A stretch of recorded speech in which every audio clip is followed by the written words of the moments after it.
Hey everybody, today I'm going to show you how to provision and configure Linux servers in Microsoft Azure using DevOpness. So let's go straight to it. Sign into DevOpness, you're going to pick one of your projects. A project can have multiple environments. In my case, I'm going to use the demo environment.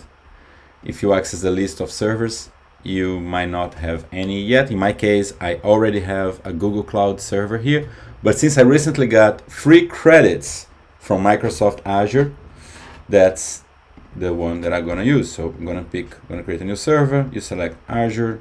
The region that I want to create the server is East US 2.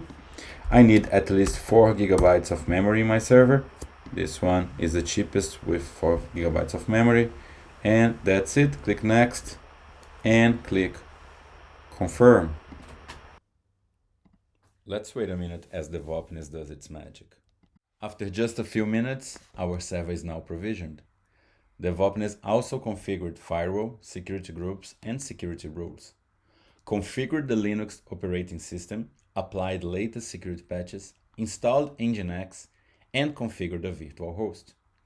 If we click our virtual host here, we can see that our new server is up and running. Yay! DevOpness deployed a static web application to the new server, and the app is now accessible over the internet. Manually setting this up could take hours, but here it was done automatically in just a few minutes.